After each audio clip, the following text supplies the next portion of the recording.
Kumpul mainan, kumpul kenangan. Saya Fendi dan selamat datang ke video SM Collector. Baru-baru ni saya dan Abang Ashraf ada ke kedai Sebenarnya yang buka 24 jam untuk mencari kad Pokemon, Bobo Boy ataupun Mekamato. Masuk-masuk saja belum nampak kelihatan ataupun kelibat kad tersebut, tapi kami dah nampak beberapa jenis blind box. Antara blind box yang menarik perhatian saya ni adalah Bath Bomb Pokemon yang ada gambar Pikachu, Fuecoco, Springito, semua tu memang nampak keren. Di sini mereka juga ada Pokeball versi Lego ataupun dengan tepat Mega Bloks. Di depan saya ni ada karakter Mega Bloks Charmander yang diletakkan di dalam Pokeball. Bukan setakat Charmander, mereka pun ada pelbagai jenis Pokemon di dalam Pokeball seperti Pichu dan banyak lagi.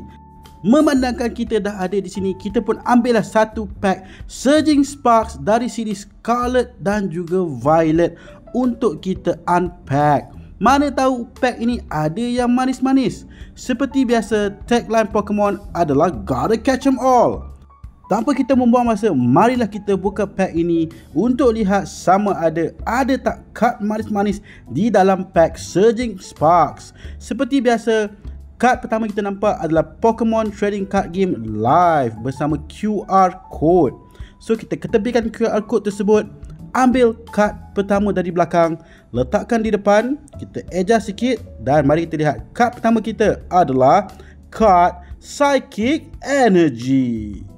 Seterusnya kad kita hadir dengan kad Primeape evolusi daripada Mankey. Fighting type, HP 110, attack, sweep the leg 30 dan juga Mega Punch 70. Hebat. Next kad kita hadir dengan kad Rufflet. Normal type, HP 70, attack pula flap 30. Seterusnya kita dapat Trapinch. HP 60, fighting type, effect Call for Family, attack pula bite sebanyak 20. Kad seterusnya hadir dengan kad Rellor. HP 40, Grass type, effect Collect dan juga attack Roll Out sebanyak 10. Seterusnya kita ada Legendary Pokemon Ho-Oh, Fire type, 130 HP, attack Flat 50 dan juga Shining Blaze sebanyak 100. Ini memang betul-betul old school legendary Pokemon. Seterusnya kita ada kad trainer Madeline Memo. Kad seterusnya adalah kad Shiinotic, evolusi daripada Morello. HP 110, Grass type, effect Calming Light dan juga attack Spiral Rush sebanyak 60. Kad seterusnya hadir dengan kad 1, 2, 3. Harap ada manis-manis. Cuba kita lihat. Eternatus, HP 150, Dragon type, attack pula Dynablast sebanyak 10 dan juga World Ender 230. Ini adalah kad holo ya. Seterusnya adalah Magnemite.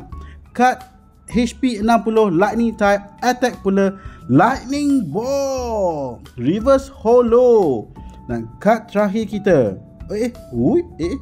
wow, Cast Form Sunny Form, HP 70, Fire type, attack Singer ataupun Sunny Assist sebanyak 50. Kad ni memang cantik lah, dia punya illustration rare. Dan inilah kad-kad yang telah kita dapat dari pack Surging Sparks kali ini. So, sampai sini saja video kita. Jumpa next time. Bye.